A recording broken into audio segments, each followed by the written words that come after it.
One of the things the Torah talks about in PARSHA Vayakel, when it relates how the Mishkan was actually constructed, the Torah tells us an interesting fact about the kiyar.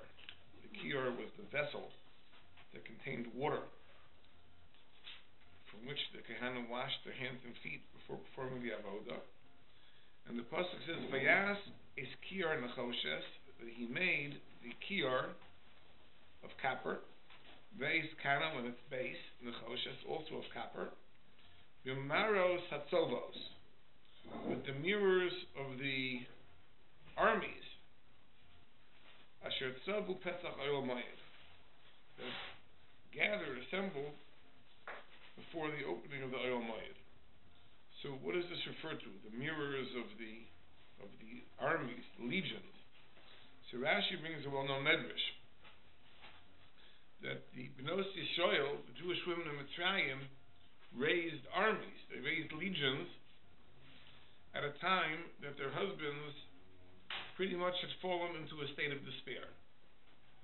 They were enslaved, they were working hard, they didn't see any future, and they would use these mirrors to beautify themselves, and in turn, having done so, they could entice their husbands, and as a result, children were brought into the world, and these were the armies, the legions that left Mitzrayim at the Yetzias Mitzrayim. So these mirrors, Moshe Rabbeinu was reluctant to accept. He didn't want to accept them.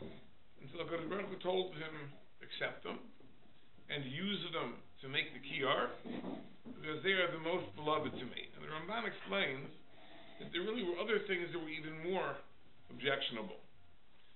When the women brought their gold jewelry, one of the ornaments they brought was called a kumaz. A kumaz. It's mentioned in the parsha. What is a kumaz? A kumaz was a golden ornament that was shaped to fit the woman's private parts.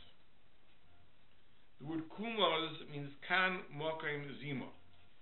This is the place of immorality. So this was a particularly objectionable thing. And yet it was used. The Ramban says that was no problem, because everything else that was donated to the Mishkan was melted down, so it was no longer recognizable, and the gold was used.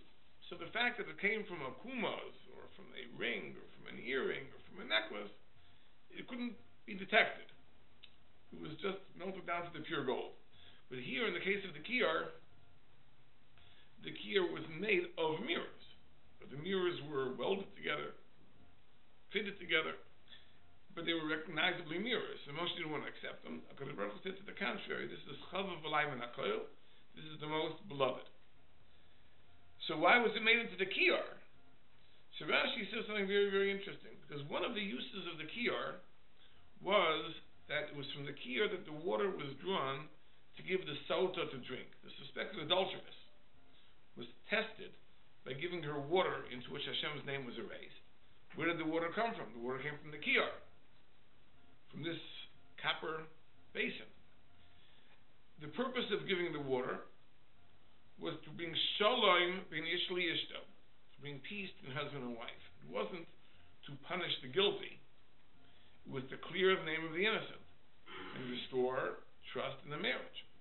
And therefore, it's very appropriate that these mirrors should be fashioned into the kiyar, which would in turn be used to bring husbands and wives together, because that's what the mirrors were used for in Mitzrayim. That's what Rashi says. Now, the problem is this. The problem is that this was not the primary use of the kiyar. This was a secondary use of the kiyar. If there was a sota, the water was taken from the kiyar. The primary use of the kiyar was for the Kohanim to wash their hands and feet to perform the avodah.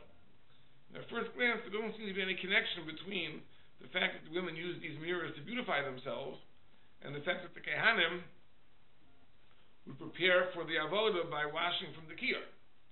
That's why Rashi goes out of his way to explain that the connection between these mirrors and the kiyar is not the primary function of the kiyar, it's the secondary function of the kiyar, which is to provide the water for the sota. That's the connection between these mirrors which were used to bind husband and wives together, and the kiyar which was used to provide water for the sota. But if you look in the Medrash Tanchuma, which is the source of the Rashi, there is no mention of the fact that the kiyar is used for the waters of the sota. The Medrash Tanchuma says basically that since you use these mirrors to produce these offspring by beautifying yourself or your husband, therefore the kehanim should be miskadesh, the kehanim should be sanctified, their hands and feet should be washed from the kiyar which is made of these mirrors. And at first glance, there seems no connection. What could the connection possibly be? In other words, this that Rashi says, although Rashi himself says that he's quoting the Medrash Tanchuma, Rashi really adds something which is not explicit in the Medrash. He adds the idea that the function of the kiyar is also to provide water for the saita. But the Medrash seems to be oblivious to that. The Medrash seems to say that the connection is that you use these mirrors to beautify yourselves, therefore the kehanim should wash from this kiyar. What's the connection? It may be that the connection is as follows. There's a very, very great question in the PARSHA of Sota. We know the halacha is that a sota is only tested if there was kinui and stira. That means her husband warned her, do not seclude yourself with such and such a man, and she violated the warning, and there was stira, she was alone with that man, and we don't know what happened. Did they commit adultery? Did not commit adultery? So we give her the water to test her. If she's guilty, the water will kill her.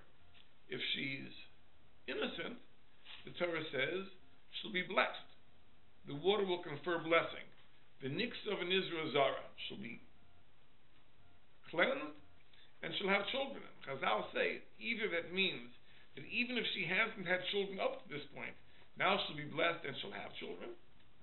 Or if the children were not particularly attractive, now she'll be blessed with even more beautiful children.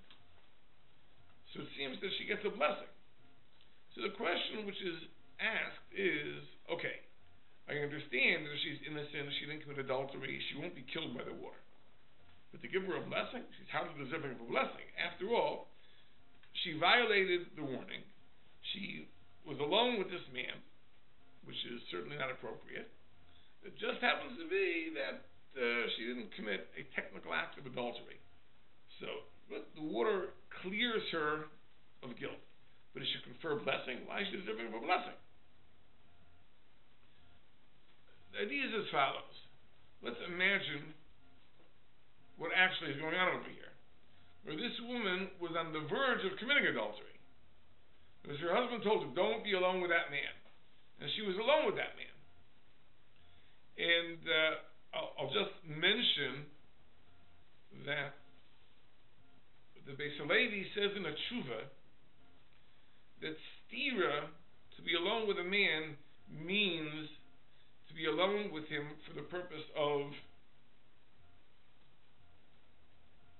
an amorous pursuit. Let's just put it that way. It's a very, very fascinating tshuva from the Beis Halevi. Some say it really was based on a ma'aseh shehaya. That there was a man going on a trip, and there were people that were going collecting money, schnars. So he told his wife, if this man, such and such, comes in collecting money, don't let him in the house. Not because he suspected his wife of doing something hanky-panky. This person was suspect of being a thief. You let him in the house, he might take something. So he told her, don't let him in the house. I don't want him in the house. And sure enough, the husband goes on a trip, and that man knocks on the door, and he says, can I come in? So what can she do? She can't say no. So she lets him in, she gives him a meal, she gives him a little donation, and sends him on his way. And now the question arose that maybe she's usher to her husband, because she violated the warning. They were alone. Nowadays there is no Mei Saita. We don't have the waters of the Saita in the Beis Hamikdash with which to test her. So so maybe she's asked her husband. So the Beis Halevi says, no, that avada, the whole halacha of kinui and stira is that the husband warns her because he suspects her of doing something illicit, and she is with that man in order to do something illicit. That is where the Torah forbids. But if the issue was that I don't want him in the house, he might steal something, and she let him in anyway, that's not called kinui and stira. Beis Halevi and Yeshiva says this. So we're talking about a woman who was warned because her husband suspected her. She violated the warning. That means she brought even greater suspicion on herself. At the last minute, she didn't go through with it. So it's very difficult to understand. The answer is like this. Why didn't she go through with it? You see, she found herself in a situation where there was a tension between her desire and her sense of duty, her sense of responsibility. Now, there are things we all would like to do. We understand that we can't. We have responsibilities. You know, a person has a family, mouths to feed, wife to support, a mortgage to pay. There probably are times the person would just like to run away, go somewhere warm, relax, have a good time. But you have responsibilities, right? You have to earn a living, you have to pay your bills, you have to provide for your family. So out of a sense of duty, we forego the things we'd like to do, the pleasures we'd like to have, and we live in a responsible way. That's undoubtedly what this woman was thinking. Now, she found this man, at least for a while, seemed to be someone more glamorous, more exciting than her husband, and she was attracted to him. But at the last minute, she says no. Why? Because she understands she made a commitment, she has a responsibility to her husband, that's the act of marriage, and therefore what she does is that her sense of duty, her sense of responsibility, gives her the ability to overpower her desire. That is a tremendous loss. That a person could have such a sense of responsibility, such a sense of duty, that I am willing to forego my pleasure, I'm willing to forego my desire because of what I sense to be my obligation. That's a schus for which the Torah says a person is deserving of blessing. So even though it's true that she was on the verge of doing the Aveira, but the fact that she caught herself at the last minute, she understood that her responsibilities are more important than her pleasures. And this is an amazing thing. You know, this is not only relevant to the Sota, this is relevant to every area of life. Because every person finds himself in a situation where there are things that I must do, I have responsibilities, I have obligations, there are things I would like to do, I'd like to escape, I'd like to be free, I'd like to be unburdened. And yet, people don't abandon their families, don't abandon their jobs, don't abandon their obligations, their debts, because they understand, even though it will be the easiest thing to do, and perhaps the most pleasant thing to do, but I have a sense of duty, I have to live up to that. The truth is that this is a very serious problem in the area of the kahuna, in the area of the kohen. We've talked about this many times. The avod of the Beis Hamikdash is something which has the potential of being very, very gratifying in a personal way. A person can have an ecstatic religious experience, a person can be uplifted, a person can be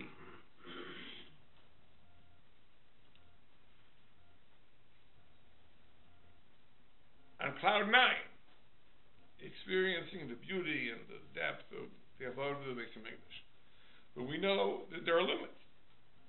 The Torah tells us there are certain things that can be done, certain things that cannot be done. A person has to restrain himself. We know there's a very tragic story in the Chumash, the Nadav and Avihu, that they so much yearned to achieve closeness and connection to the Ribono Shel Olam that they violated the guidelines of the halacha. They went into the Kodesh HaKadoshim with Keteres Zara, with a foreign Keteres, a Keteres that was not commanded, and as a result they were punished by death. And we've said many times over from the Netziv, but it's the simple reading of the Psukim, that the idea is that something with Ribono Shel Olam that they couldn't stop themselves. They couldn't stay within the guidelines. They couldn't live by the constraints that the halacha imposed upon them. And they jeopardized their lives. But that's the thing that the Kohen has to remind himself of. The Kohen has to remind himself also, he has responsibilities, his obligations. Because he can't think of what will give him pleasure, even spiritual pleasure. He has to do his duty, he has to do his responsibility, he has to adhere to the halacha.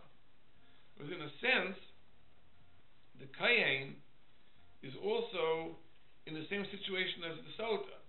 When, just like the Sota receives blessing when she stays within the lines and doesn't get carried away by her desire, the Kohen as well, when he stays within the limits and doesn't get carried away by a spiritual desire, also is worthy of blessing.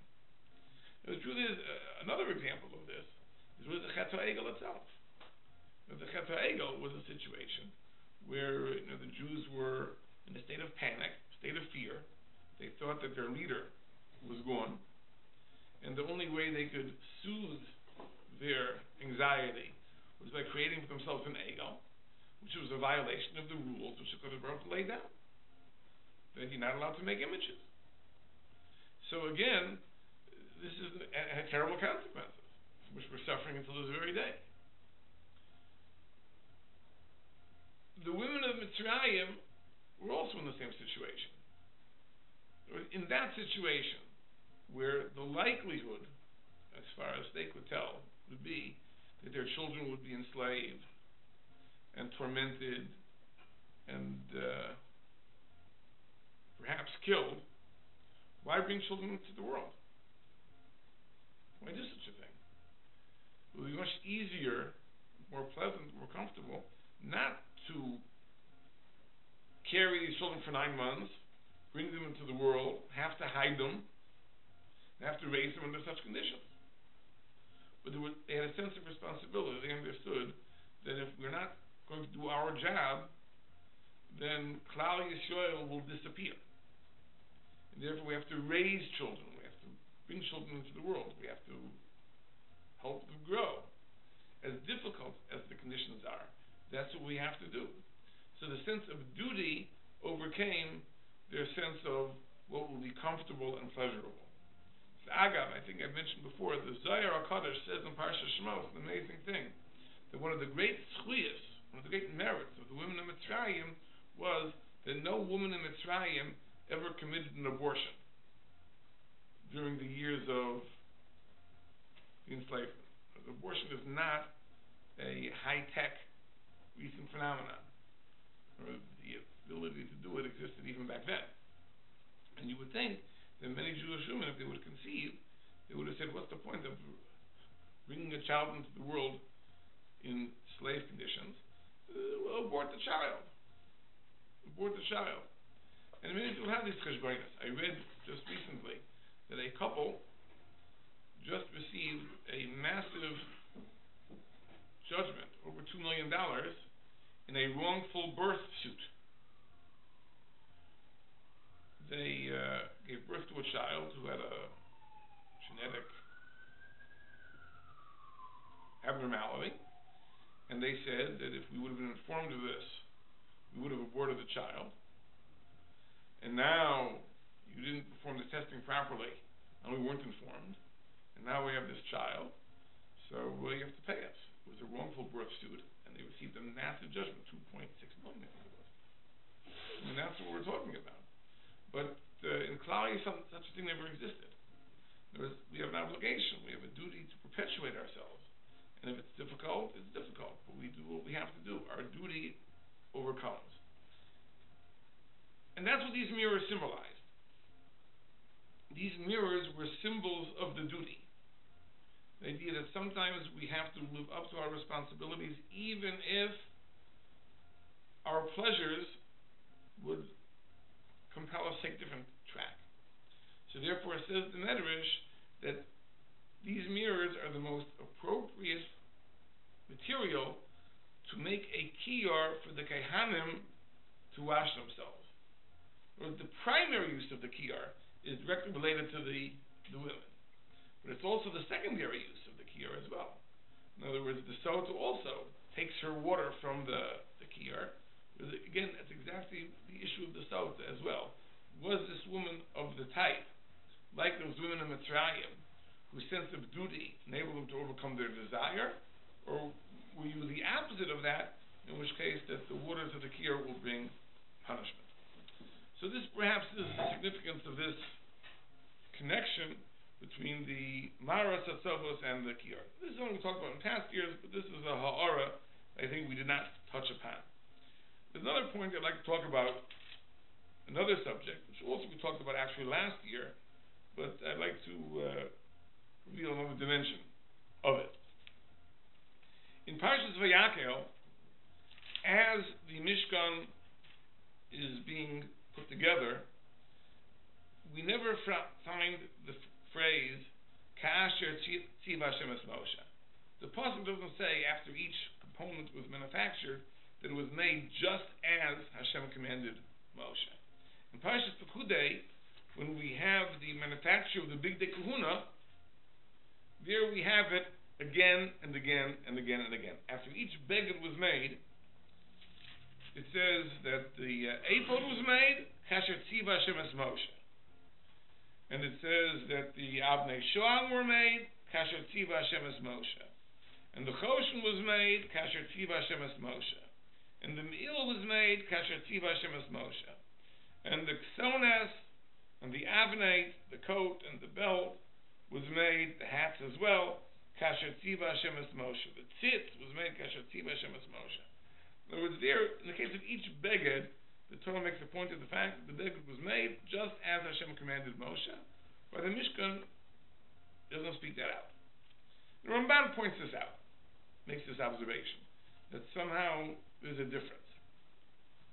And we pointed out in the past the amazing ha'ara of the Netziv, that it says that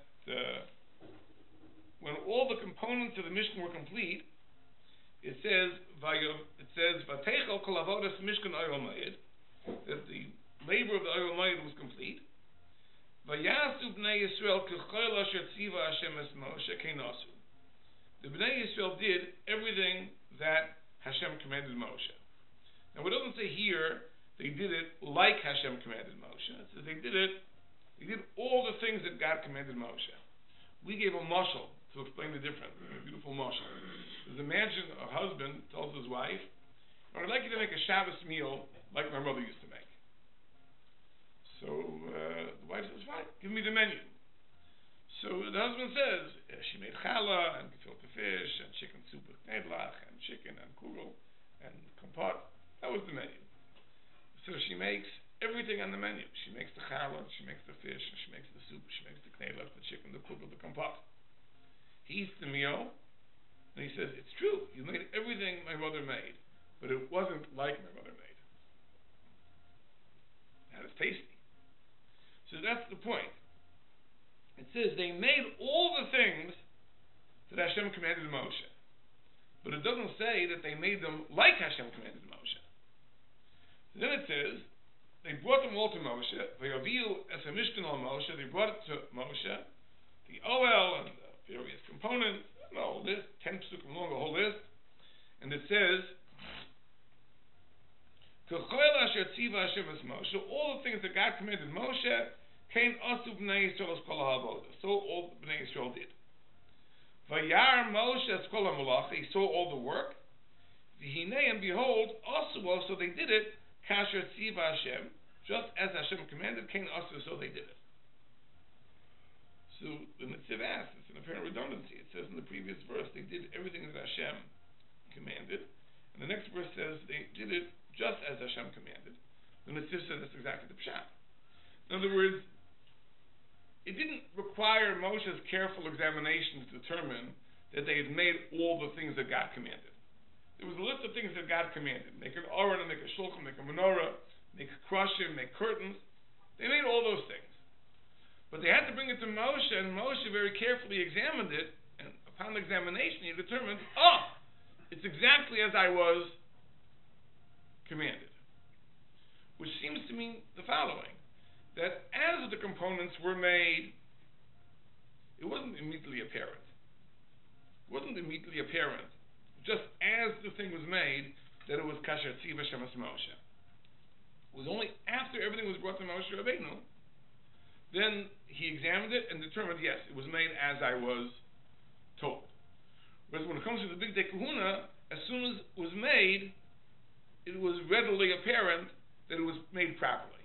So how do you account for the difference? Why was it that when it came to the Mishkan, it was necessary for Moshe Rabbeinu to examine everything himself to determine that it was properly made? When it came to the Big Day Kahuna, it was immediately apparent. So last year we set an approach to explain this. But this year I discovered that Rav Hirsch talks about this. And Rav Hirsch says an amazing thing. He says a very simple thing. That the Mishkan, the parts of the Mishkan were meant to be assembled. And you can only say that the thing is perfectly made when you compare the pieces to one another. Because you have to know, not just that each piece is well made, you have to know that the pieces will fit together, and you put them together, they'll stand, everything fits. You know, you don't have the peg that has to fit in the hole is perfectly aligned. So therefore you can't determine that everything was made kasher tziva shemas Moshe until everything is brought and the things are compared to one another. So Moshe can determine that they will fit together, you don't have to actually assemble it necessarily, but you have to have all the pieces in front of you. So therefore, in PARSHA Vayakel, as the components were made, the Torah couldn't say that they made the krushim kasher tziva shemas Moshe. That couldn't be determined yet. Until everything was brought, and you would be able to determine how it fits and comes together, you couldn't make that judgment. When they brought everything to Moshe Rabbeinu, and Moshe Rabbeinu examined it, then he could say, yes, it was kasher tziva shemas Moshe. When it came to the Big Day Kahuna, the Kohen wears all 8 begadim. But they don't fit, they don't interlock with one another. They're 8 separate begadim. So therefore, each beged, as it was made, you could say kasher tziva shemas Moshe. And that's how you account for the difference, the first says. And when it comes to the components of the Mishkan, that judgment that they were properly made, exactly as Hashem commanded Moshe, could only be made after everything was complete, and it was brought to Moshe, and Moshe examined and compared the parts, and was able to tell whether they would fit together properly. So therefore, that's what the Torah says, that until they were brought to Moshe, the Torah reserves judgment. After it was brought to Moshe, Moshe determined that it was kasher tziva shemas Moshe. Or the Big Day Kahuna, they don't have to fit together. You know, the me'il and the ephod, the chosh and the tzitz, the Kohen wore all of them, but they didn't have to fit together into one unit. They weren't interlocking pieces. And therefore, as each beged was made, the judgment could be made that it was made kasher tziva shemas Moshe. This is what Rav Hirsch says. The question is, what is the significance of this fact? The fact that the Big Day Kahuna, each beged in its own right, has a shleimus, a perfection unto itself. So I want to share with you a Gemara. The Gemara says in Meseches Erechim that the Big Day Kahuna are mechaper.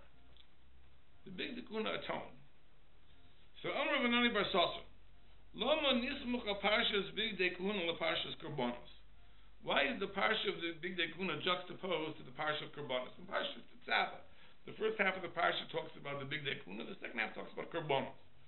Learn to teach us Ma Karbonos Mechaprin, Av Big Day Kahuna Mechaprin. Just like the Karbonos atone, the Big Day Kahuna also atone. What does it mean the Big Day Kahuna atone? So we explained the idea is as follows: that the first step in achieving atonement, of course, is tshuva. The person has to repent. The first step in doing tshuva is to recognize the ideal, what I should be. So how does a person know what his goal should be?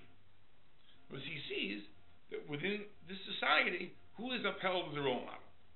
If this person is upheld as a role model, that's what I should aspire to.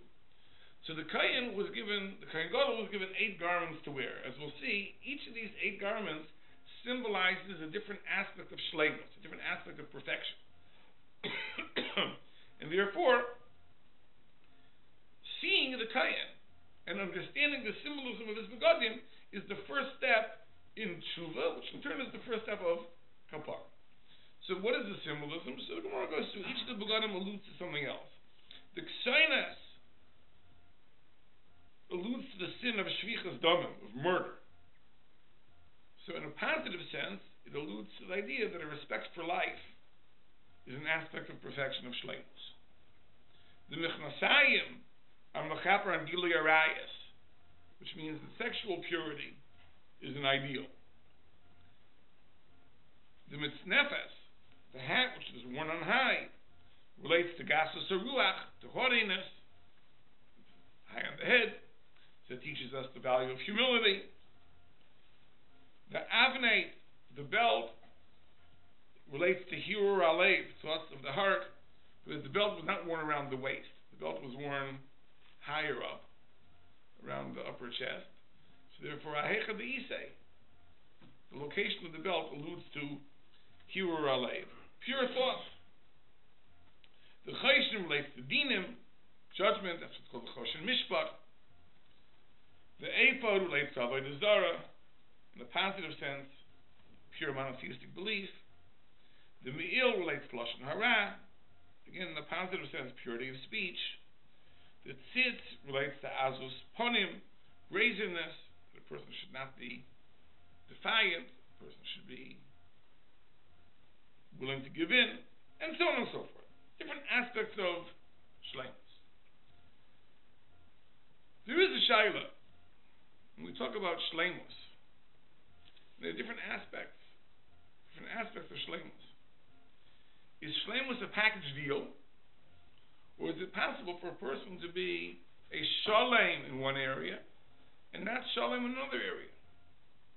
So Rabbi Eliezer Breitowitz writes in the Sefer Tzidkas HaTzadik that a person can be a tzaddik in one area of life, even if at the same time he's a Rosh in a different area of life. He brings a Rashba in Maseches Nida, Daf Yudal, who says this. There's a steering Gemaras. One place the Gemara says that Gamolim, that camel drivers, are Kulam Rishoyim. And the other place it says they are Ruban Sadikim. So how do you account for that?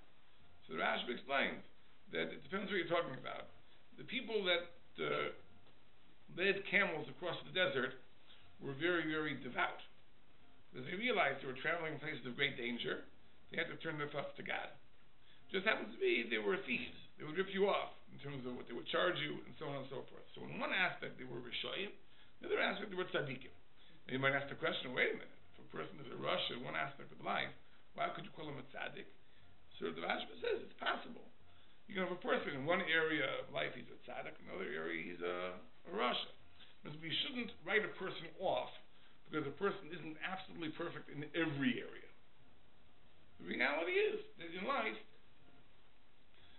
there are some things that we achieve, and we achieve success in a spiritual way in that area of observance.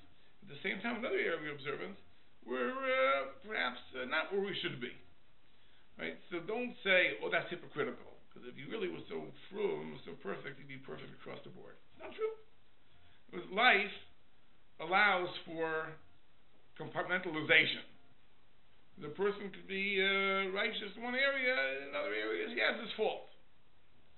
So says Rabbi Tzadok that it's possible. A person could be a tzaddik in one area, in the other area he's even a rasha. And it's not a steer, it's not a contradiction. Don't view it as hypocrisy. This is the area where he's worked. He was successful. In this area he hasn't worked. He hasn't been successful. That's the idea that each of the begadim of the Kohen Gadol, which is symbolic of a different area of shleimus. In this case, respect for human life. In this case, sexual purity. In this case, humility. In this case, pure monotheistic belief. It isn't a package deal. It isn't only when you have all 8 together it's kasher tziva Hashem as Moshe. Each beged in its own right is a separate entity. But the Mishkan is not that way. If it's not put together, if it doesn't fit together, the parts themselves have no value. It's like a machine, right? It's made of many parts. You have to put them together. You need all the parts. So the SHMOS, which is symbolized by the Big Dekuna, each aspect of SHMOS has value in its own right. And therefore, each beged has a perfection unto itself, and it can be said with the manufacture of each beged was kasher tziva SHMOS. Very interesting observation. I think it's something which is relevant to us in practice. We have to know that the perfect is the enemy of the good. And if we aspire to perfection and we convince ourselves that unless we achieve perfection, it's not even worth trying to be good, it's a big mistake. Okay, there may be areas in life where we're not going to be able to be successful, but at least the areas where we can be good, we should aspire to be good, even if we're not going to be perfect across the board. But in the areas where we are good, that good has genuine value. So I'd like to share one last ha'ara, and this is also something we talked about in past years. It says in the beginning of PARSHA Vayakel that B'Tzalel made the Mishkan exactly as Hashem commanded. So Rashi says, it doesn't say he made the Mishkan as Hashem commanded him. It says he made the Mishkan as Hashem commanded. And he quotes the famous Gemara in Masechus Brachos that when HaKadosh Baruch Hu told Moshe Rabbeinu to transmit the instructions to B'Tzalel, Hashem told Moshe, tell B'Tzalel to make Mishkan, Aron, the Kalim. Make the Mishkan first, then the Aron, then the Kalim. When Moshe Rabbeinu transmitted the instructions, he reversed the order, and he told B'Tzalel, make the Aron, the Mishkan, and the Kalim. Make the Aron first. So B'Tzalel said, I don't understand. If I'm going to make the Aron first, where am I going to put it? So the normal way of the world is you build a house, and then you buy the furniture. If I make the furniture first, and I don't have a house yet, where am I going to put it? Perhaps, said B'Tzalel, perhaps the HaKadosh Baruch Hu gave you the instructions the opposite way, to make the Mishkan first. So Moshe said, you're so smart. It says, Shema b'tzeil keil ha'yisa. Perhaps you were in God's shadow, meaning you were eavesdropping when God spoke to me. That's exactly how God told it to me. And Moshe said, you're right, make the Mishkan first. Now this is an amazing thing.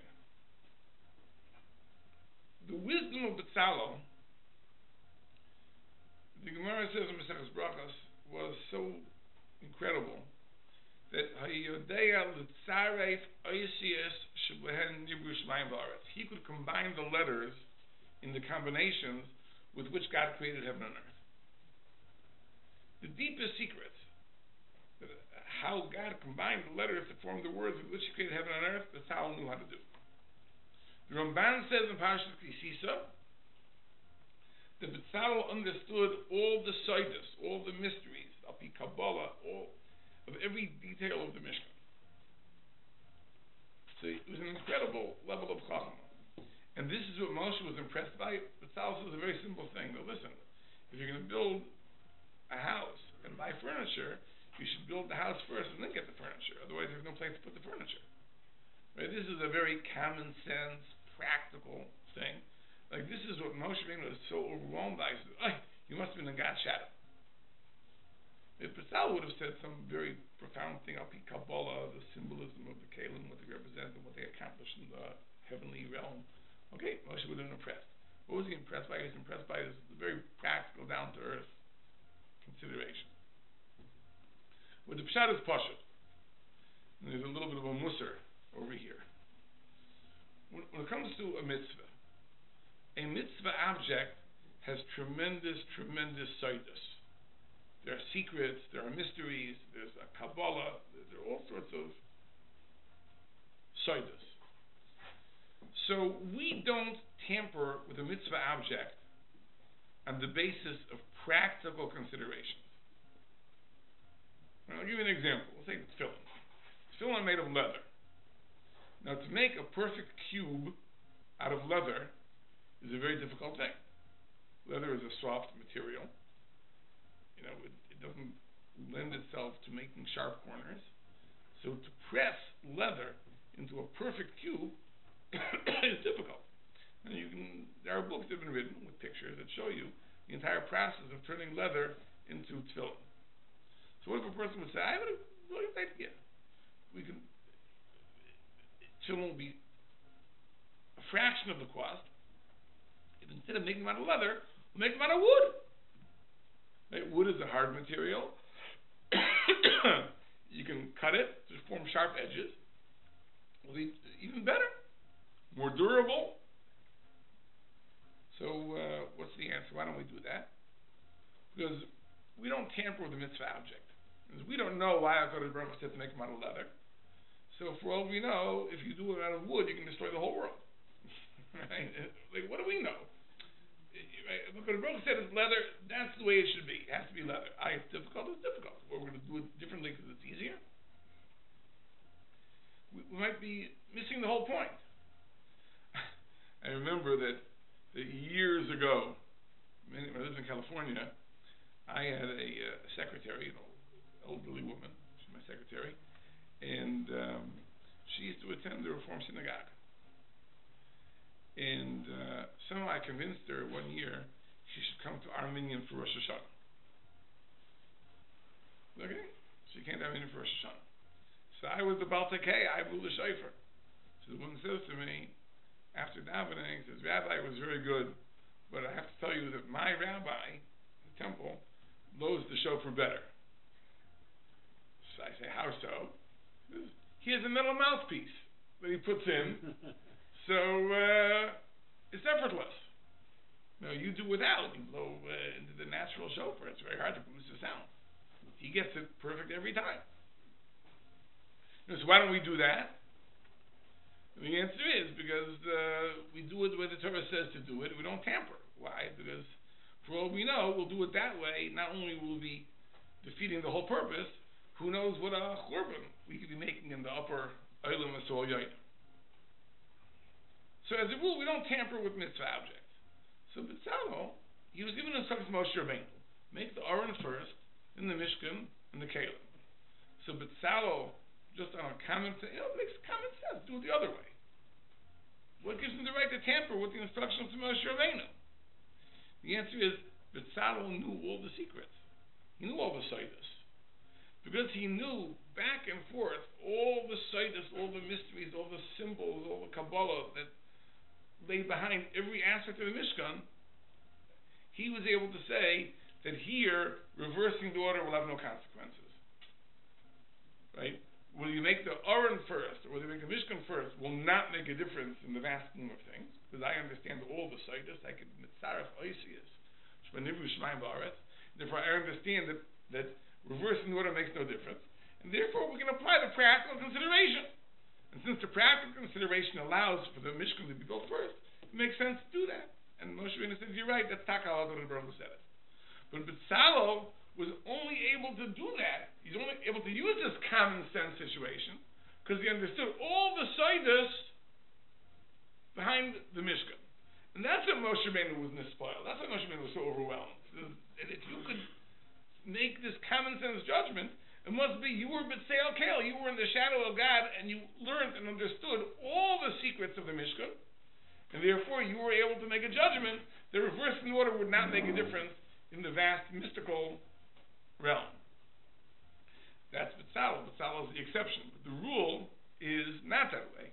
The rule is that for those of us who aren't on the level of B'Tzalel, who don't know the secrets of the letters with which heaven and earth were made, who don't know all the Seidos, etc., we have to be very scrupulous and observe a mitzvah exactly as the halacha dictates. To cut corners, because this is more practical, or this is easier, or this is more efficient, we may be corrupting the entire thing, not only doing something which is counterproductive, we may do something which is catastrophic. If B'Tzalel is the exception, not that Moshe Rabbeinu was so